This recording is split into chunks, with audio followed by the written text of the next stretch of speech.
Hello, everyone. Welcome to AADL TV, brought to you by the Ann Arbor District Library. In this episode, we are going to be talking about a genealogy resource that's available through the Ann Arbor District Library called MyHeritage Library Edition.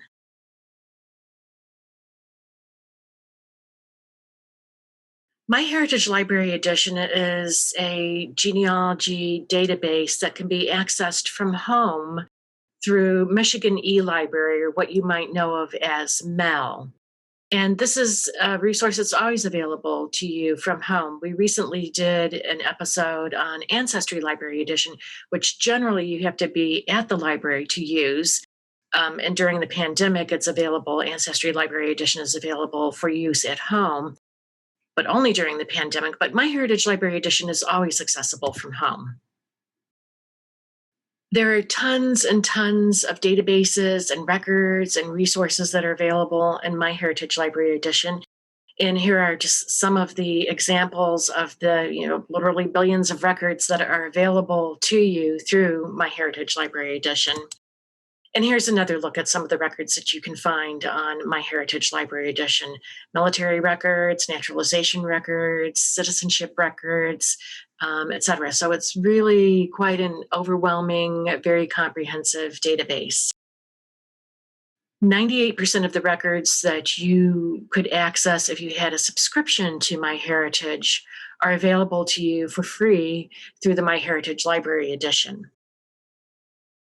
If you had a subscription, it would cost you $189 a year. So this is really a lovely resource for us to be able to access all of these records for free simply by logging into it through the Ann Arbor District Library. And I'll be showing you how to do that.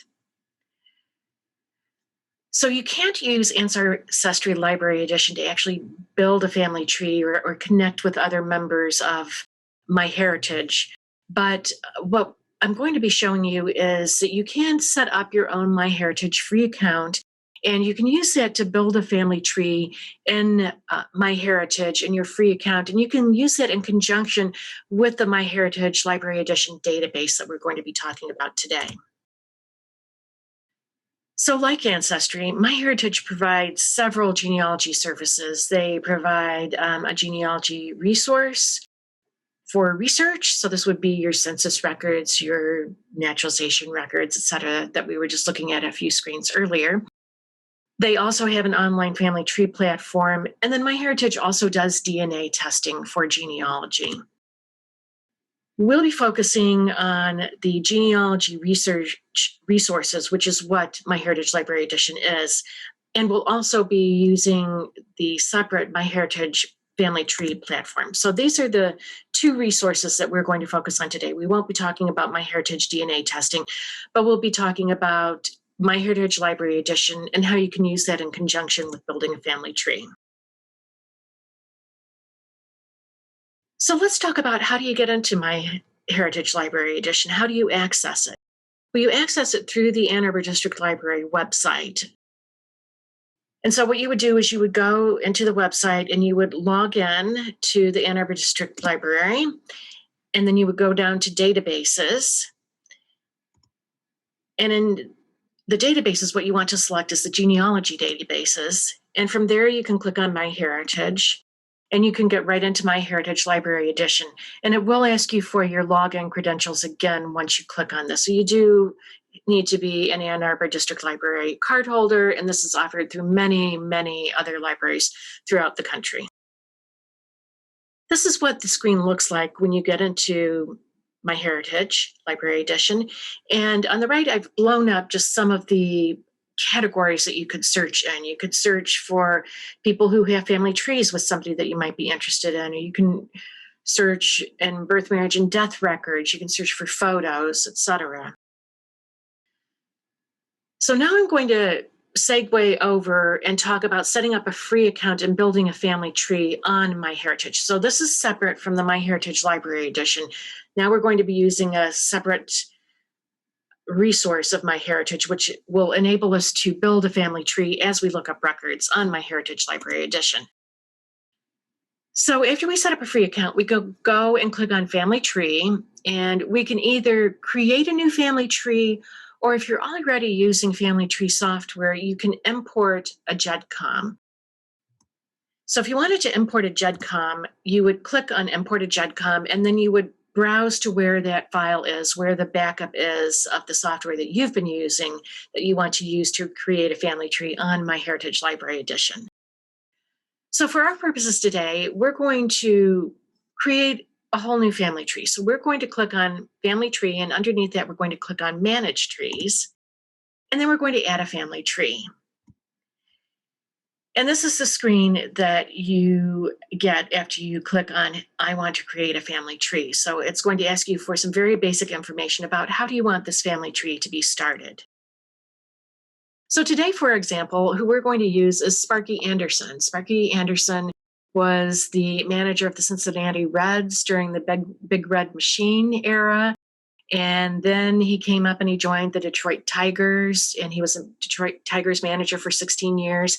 And he led the Detroit Tigers to their last World Series win in 1984. So I thought this would be a fun person for us to build a family tree for using MyHeritage Library Edition.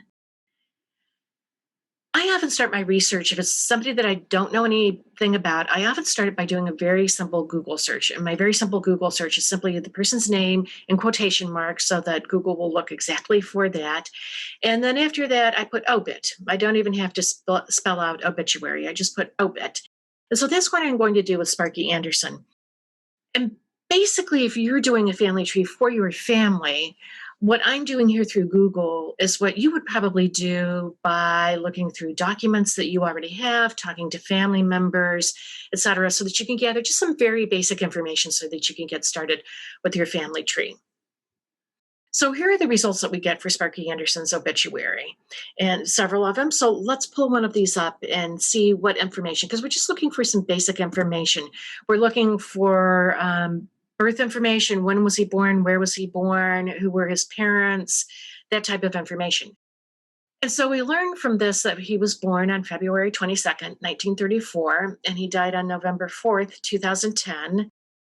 And down at the bottom, we can see that Sparky Anderson's real name is not Sparky, and I'm sure that's not a surprise to us, but his real name is George. So that's going to be handy because when we're looking him up in official records, he wouldn't be referred to as Sparky. So we do need to know his real name. So this is good to know. So we know George Sparky Anderson was born in 1934 and he died in 2010. And I'm also, because Sparky is a well-known person, I'm going to look at Wikipedia. He's got his own Wikipedia page because he's a well-known person, certainly in the sports world. So if I bring up what Wikipedia has to say about Sparky Anderson, they also tell us that his real name is George, and they give us another clue. So they tell us that it's George Lee Anderson, born, again, February 22nd, 1934. So we have good confirmation of that. And I'm going to click down on early life because I just want to see if it will give me any more information to help me in starting my family tree with Sparky Anderson. And I do get a little bit more information, and this is really key information. I learned that he was born in Bridgewater, South Dakota. So this is really great information. We know he's born in 1934, Bridgewater, South Dakota. And this is nice because George Anderson is going to be kind of a common name. There are going to be lots and lots of George Andersons out there in the records. And so it's helpful that we know that our George Anderson, our Sparky Anderson, was born in Bridgewater, South Dakota in 1934. So now we're going to go back to MyHeritage Library Edition, and we're going to start searching on Sparky Anderson, George Lee Anderson, and see what we can find out about him. See what kind of records does MyHeritage Library Edition offer us. So when I put in the basic data, I've put in his name, George Lee Anderson, and a birth year of 1934, and he was born in South Dakota. And down at the bottom, you can see that there's a George Lee Anderson. So that looks like a really great match. And it said he was born in Bridgewater, South Dakota. So this is great. So this is the 1935 South Dakota State Census. So let's take a look at that. So if we click on it, we'll come to this screen, and what it will give us is a transcript of the information that's in this record. So it tells us that he was born in Bridgewater, South Dakota. It tells us his mother was born in Spencer, South Dakota, and that his father was also born in Bridgewater, South Dakota. And what I want to do is I want to actually look at the image. I want to see, well, maybe there's something else I might be able to glean from the image, or I just want to see the actual image. I want to make sure that nothing has been mistranscribed. And so if I go down to the lower left and click on full image, I'll come to this screen. And so we see here, just as the transcript told us, that George Lee Anderson, born in Bridgewater, father born in Bridgewater, mother born in Spencer, South Dakota. And so this is really good information for us to have, and it's a very cool record. Notice too that even though we're in MyHeritage Library Edition, some of its records are actually held by another database, and that other database is familysearch.org, but it seamlessly takes you over to where the records are held. So even though this record is held in a database outside of MyHeritage, MyHeritage takes you right to it. And we got to this again by clicking on the view image in our previous screen. So here's another match that pops up, and this looks like a really good match too. So this is George L. Anderson. We're looking for George Lee Anderson. This is the 1940 federal census. What we were just looking at was the 1935 state census for South Dakota. And so this is our federal census. And we see that his parents are Leroy W. Anderson and Shirley T. Anderson, and also that he has two siblings that are in the census with him. So this is the transcript. And so let's click on that record. And again, it will take us to this transcript, which just gives a little bit more detail than what you saw in the summary section. And this whole screen looks like this. And so down at the very bottom, you can see the actual record. And in this case, rather than clicking on View Image, as we did for the South Dakota census, what we're going to do instead is in the upper right of the image are two arrows pointing in opposite directions. And that's how we get this into a view that we'll actually be able to read. So let's click on that, and it takes us to this. Now, it's still a little bit hard to read, and you can't really see this in this screenshot, but in the upper left, there is a increase size, decrease size that you can click on. And also up in the upper left, you'll see another transcript of the record that you're looking at. So we're looking at the Leroy Anderson family, Leroy Anderson and his wife Shirley, and their children Beverly, George, also known as Sparky, and William. And we can come down here and we can actually look at the record. So we see all of them, all of the people in the family were born in South Dakota. It tells their ages, tells their gender, it tells their marital status. So there's a lot of really great information that we can get from the census record that we found on MyHeritage Library Edition. So now we have enough information that we can go back to our free MyHeritage account and start our family tree for Sparky Anderson. So let's go back there and let's add a family tree. And we're going to start putting in the information on the screen. So we know we're going to start with George Lee Anderson. He was born in 1934 in South Dakota. His father is Leroy Anderson, and his mother is Shirley T. And we don't know what Shirley's maiden name is yet, but maybe that's something we'll be able to find out on MyHeritage Library Edition. And then it's asking for Sparky Anderson's mother's name and mother's father's name, and we don't know that. We're just going to click on Next. And the same thing for his father's family. We don't have any further detail on his father's parents. So we're just going to click on Done. And then MyHeritage will give you this little field of saying, oh, we're researching your family. And you'll come to this screen. So we see now we have George Lee Anderson, or Sparky Anderson, and his parents, Leroy and Shirley. Now, I want to look at this. We're looking at his family tree in a family view. So we see parents, and then underneath the parents, children. I want to look at it as in pedigree form. And so I'm going to click in the upper right on that icon there that will give me the pedigree view of the family tree. And so this is the pedigree view for the family tree. So we have George and we have his parents, Shirley and Leroy. Now, if we go back to the census, we can probably fill in some more information for his father. So we know his father was born about 1910. He's 30 years old in the 1940 census. So we know he was born about 1910 in South Dakota. So let's go ahead and add that information. So we're going to edit our record for Leroy W. Anderson. And we're going to add that he was born about 1910 in South Dakota. And we can do the same thing for Shirley T. We're going to edit her. And she was born about 1912 in South Dakota. And you'll notice where I'm typing in South Dakota, you don't even have to complete typing it out. If I just start typing it, MyHeritage will ponder what I might be trying to type, because there are a lot of states that start with SOU. There's South Dakota, South Carolina, etc. But it knows I'm using South Dakota, says, oh, I bet you want South Dakota. So just a little shortcut there when you're creating your tree. And so now we're getting a nice start to George Lee Anderson, Sparky Anderson's family tree. So let's now also add in the siblings of Sparky Anderson, because that was another clue that was given to us on the 1940 Census Research database that we brought up through MyHeritage Library Edition. So if we go back, we know that he has a sister, Beverly N., who's 8 years old in 1940, and a brother William D., who was 4 years old in 1940. And so now we can go and add some information. We can add the daughter for Shirley, which will be Beverly N., and she was born about 1932 in South Dakota, because she was 8 years old at the time of the 1940 census. And we can also add in a son, William D., who was born about 1936. He was age 4 in the 1940 census. And so here we have our family tree. We've got George Lee Anderson's siblings. We have his parents. So now let's see if we can find out some more information. So let's now start with Leroy Anderson, born about 1910 in Bridgewater, South Dakota. We've already gleaned that information through MyHeritage Library Edition. So let's see if we can learn anything further to help us continue to build our family tree. So after we search for Leroy W. Anderson with these search parameters, we do find something very interesting. We find a Social Security application for Beverly Nadine Kendall. Now, remember, he had a sister, Beverly N. So his sister must have married somebody with the surname of Kendall, because now she's shown as Beverly Nadine Kendall.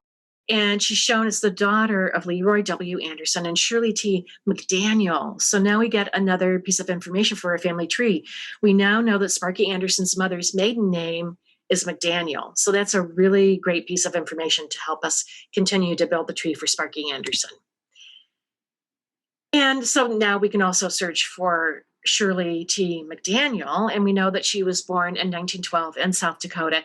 And here's an example of some of the records that we find for her. So that just gives you a little bit of an idea of how you can use the records in MyHeritage Library Edition to search for really anything genealogically, and then also how to use it in conjunction with a free MyHeritage family tree. Of course, you could use MyHeritage Library Edition with any family tree software that you're using, and there are a lot of options out there for free family tree software, both software that you load onto your computer and resides on your computer, and also software that resides out in the cloud, which is what we're showing you here with MyHeritage with your free account. What we used was very basic searches to put together some information on Sparky Anderson, but I just want to point out that you can do an advanced search and you can put in more search parameters. And so, for example, for Shirley McDaniel, we could add to this not only that she was born in 1912 in South Dakota, but also that her spouse is Leroy W. Anderson. So we can add in some additional search filters by using the advanced search option. And then that gives us some additional information. Here we come across George Lee Anderson, Sparky Anderson's marriage record. So that's really kind of a cool find. Let's take a look at that. Here's the transcription. He apparently married Carol Valley, and it tells you information about who her parents are, who his parents are. And we can go and click on view the full image, and we can actually see the record. So this is really cool. This is the record of Sparky Anderson's marriage in California. So it's just really just kind of a cool thing to be able to look at these actual records without having to go to a courthouse, to go look at microfilm at the library. So I want to just talk a little bit about other things that you can do with MyHeritage Library Edition. That should give you a really good foundation, I think, for building your family tree or building a family tree for anybody that you're interested in. But there are a lot of resources on MyHeritage Library Edition that we didn't really touch with Sparky Anderson's family tree. One of them is passenger lists, and MyHeritage really shines with passenger lists. These are the lists of people that perhaps may have been coming from Europe and coming into Ellis Island. And that's not restricted to that, but that's just an example. So if you have Ellis Island immigrants in your family, you might want to check out the passenger list. And so for me, I actually do have an Ellis Island immigrant, and it's my great-grandfather, and his last name is Jonig, Johnig, Jonig. And he immigrated in 1911. So let me just see if I can find his some information on his immigration into the United States through Ellis Island. And so when I search on Jonig, he was born in 1876 and he immigrated in 1911. And I do get a really great hit here. Here it's showing that there's a match for Wallington Jonig, and he was known here as Valentine Jonig. And so let's take a look at that and see what kind of information that gives us. That looks like a very cool record. Here's a transcription of it. It says that he was coming from Germany, Hamburg, and his last permanent residence was Borbeck, Germany. And I do remember my grandmother talking about that. And it lists who his relative is and the country that he's coming from and where he's going in the United States. There is a lot of good information on these records. So let's take a look. So here's the full record. And again, we're going to click in this case on the opposite arrows that in the upper right of this record that will let us see the full record. So let's take a look there. So here's what the record looks like. And if we zoom in, we can see here's Valentine Jonig, and it gives a lot of great information. So you can see towards the right in column 11, it's the name and complete address of the nearest relative in the country whence alien came. So that's who is his closest relative in the old country. Now, one thing, when you're looking at passenger lists through any database, always make sure that you look at the second page. They're generally 2 pages, not always, and especially with some of the older immigration records. This one is from 1911, and that's relatively one of the newer immigration records. And so we always want to look at the second page. So remember that no matter what database you're in, because you'll get a lot more information. And so we know he was on